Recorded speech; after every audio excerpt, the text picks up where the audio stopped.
Given angle alpha in standard position with its terminal arm in quadrant 3, and cos of alpha is negative 3/5, and angle B, or beta, in standard position with its terminal arm in quadrant 2, and sine of beta is 1/3, determine the exact value of sine of alpha plus beta.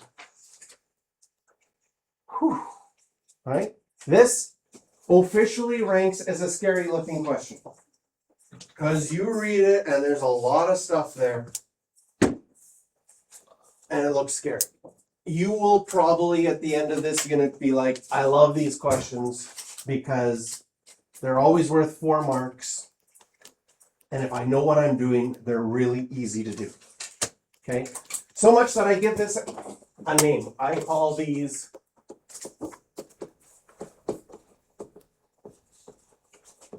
double triangle questions. In fact, the start of these questions sounds very much like questions you had in chapter 6. Given angle theta in standard position, you would have had theta in chapter 6, right? And it's in quadrant 3, and cos of theta is negative 3/5. Well, you had so many questions that started with that. And what did you do? You drew a picture, you drew a triangle in the right quadrant. I call these double triangle questions because we're going to draw a triangle for alpha, and we're also going to draw a second triangle for beta. And the setup is very much like what you've done in chapter 6. So I'm going to go, well, I know that alpha's in quadrant 3, so I draw an angle in quadrant 3. Go back to my nearest x-axis. I can label my reference angle, which for alpha would be alpha with a little r. That's my reference angle. And what do I know from this triangle? I know that cos is 3/5.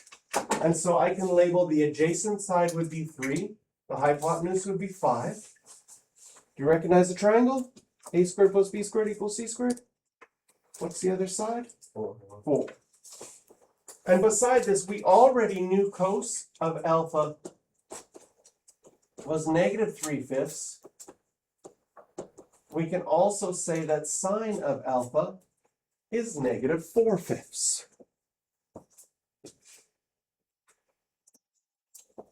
We're going to draw a triangle for beta. So this is why I call it a double triangle question, because you draw a triangle for alpha, you draw a triangle for beta. Beta is in quadrant 2, so I draw an angle in quadrant 2, go back to my nearest x-axis, label my reference angle. And I know that sine of beta is 1/3, so this side would be 1, this side would be 3. A squared plus b squared equals c squared. Gives us the square root of 8 for that side. So we already knew that sine of beta was 1/3, but for my triangle, cos, adjacent over hypotenuse, negative because it's in quadrant 2, will be negative root 8 over 3.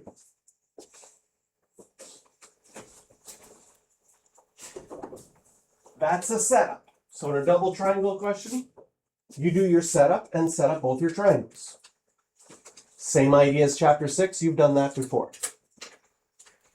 What did we want to find? We want to find sine of alpha plus beta.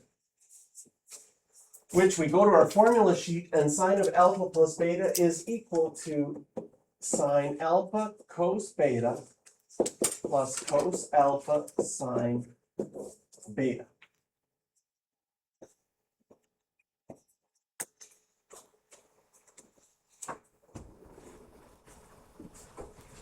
And at this next step, after years of teaching this course, I found out it doesn't matter if I show you the right way to do the next step. Every student, when they get to this question on their test, will go with their gut, and their gut feeling on the test is exactly the same as their gut feeling right now. And it doesn't matter if I showed you the right way or not, you will go with your gut feeling, and some of you will get it wrong, because your gut feeling will tell you the wrong thing. And usually it's about around 50% of the class will make a mistake in the next step. So, I have discovered that you learn best from your mistakes. And you also like to make mistakes when it's not worth marks, because then you don't lose marks.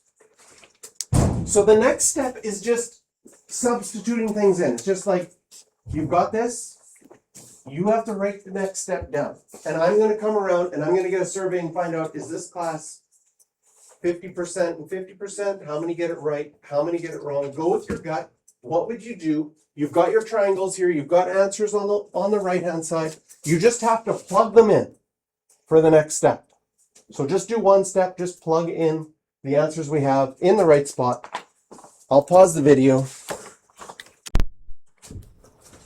Results are in. This class, 14 of you and 9. So it's not, you guys, 14 did it right, 9 made the mistake.